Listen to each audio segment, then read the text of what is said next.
Dozens rallied against a proposal to build Kenya's first nuclear power plant in one of the country's top coastal tourist hubs, which also houses a forest on the tentative list of the UNESCO World Heritage Site. Kilifi County is renowned for its pristine sandy beaches where hotels and beach bars line the 165-mile-long coast, and visitors boat and snorkel around coral reefs or birdwatch in Arabuko-Sokok Forest Reserve, a significant natural habitat for the conservation of rare and endangered species, according to the United Nations organization. The project, proposed last year, is set to be built in the town of Kilifi, about 522 kilometers, 324 miles, southeast of the capital, Nairobi. Many residents have openly opposed the proposal, worried about what they say are the negative effects of the project on people and the environment, leading to a string of protesters which at times turned violent. Muslim for Human Rights, Mahuri, led the march Friday in Kilifi to the county governor's office, where they handed him a petition opposing the construction of the plant. Some chanted anti-nuclear slogans, while others carried placards with "Sitaki Nuclear," Swahili for "I don't want nuclear."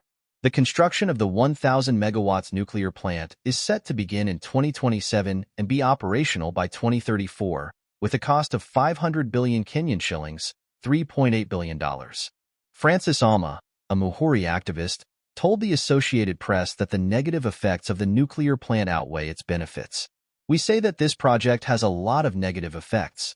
There will be malformed children born out of this place, fish will die, and our forest Arabuko-Sokok, known to harbor the birds from abroad, will be lost," Alma said during Friday's protests.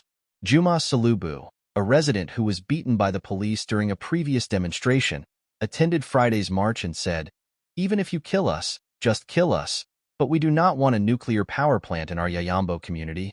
Timothy Nyawa, a fisherman, participated in the rally out of fear that a nuclear power plant would kill fish and, in turn, his source of income. "If they set up a nuclear plant here, the fish breeding sites will all be destroyed." Phyllis Amado, the executive director at the Center for Justice Governance and Environmental Action, who also attended the march, said Kenya's eastern coastal towns depended on ecotourism as the main source of income, and a nuclear plant would threaten their livelihoods. "We host the only East African coastal forest. We host the Watamu Marine Park. We host the largest mangrove plantation in Kenya. We do not want nuclear energy to mess up our ecosystem," she said. Her center filed a petition in November 2023 in Parliament calling for an inquiry and claiming that locals had limited information on the proposed plant and the criteria for selecting preferred sites. It also raised concerns over the risks to health, the environment, and tourism in the event of a nuclear spill, saying the country was undertaking a high-risk venture without proper legal and disaster response measures in place. The petition also expressed unease over security and the handling of radioactive waste in a country prone to floods and drought. The Senate suspended the inquiry until a lawsuit two lawyers filed in July seeking to stop the plant's construction, claiming public participation meetings were rushed and urging the Nuclear Power and Energy Agency, NUPIA, not to start the project, was heard. NUPIA said construction would not begin for years and environmental laws were under consideration, adding that adequate public participation was carried out.